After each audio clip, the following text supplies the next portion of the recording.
বেলঘরিয়ায় গুলিকাণ্ডে আটক দুই গুলি চালানোর পর আক্রান্ত ব্যবসায়ীকে ফোন করে দুষ্কৃতীরা বলে বচ গিয়া। ব্যবসায়ীর পরিচিতকেও ফোন করে দুষ্কৃতীরা। গুলি চালানোর ঘটনায় শেখ শাহজাদার নাম উঠে আসছে। টিটাগড়ের দুষ্কৃতী শেখ শাহজাদা কথায় কথায় 2 লক্ষ থেকে 5 লক্ষ টাকা দাবি করত এই দুষ্কৃতী, এমনটাই জানা যাচ্ছে। এবং পুলিশকে জানালে রেট দ্বিগুণ করে দেওয়ার হুমকিও দিত এই দুষ্কৃতী শেখ শাহজাদা।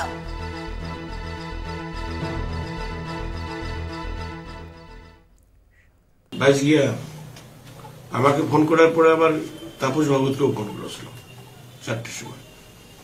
একই কথা বলছে, একই কথা, জয় মন্ডল করতে দিয়া তোমারা বাড়িয়ে।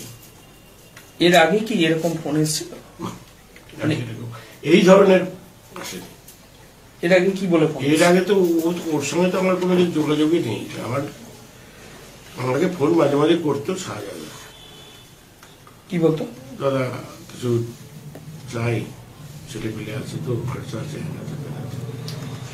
তখন আমি যখন যেটা হতো ওকে দিতাম, প্রত্যেকটা কাজের জন্যই কম বেশি কিছু না কিছু।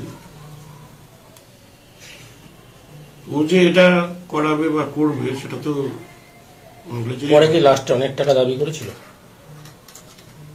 ও টাকার অ্যামাউন্ট সেরকম বলতো না, তবে এক একটা প্রজেক্টে কোথাও 2 লাখ, কোথাও 5 লাখ, কোথাও 10 লাখ এরকম তো ফাইনাল হতো, সেটা পার্ট পেমেন্ট হতো। আপনি পুলিশকে জানিয়েছিলেন কোনো সময়? 5-7 বছর আগে পুলিশকে জানিয়েছিলাম। পুলিশকে জানানোতে ও বলছে তুমি পুলিশের কাছে গেছো, তাহলে তোমার 2টা মাস হয়ে যাবে। 2 লাখ টাকা 5 লাখ হয়ে যাবে।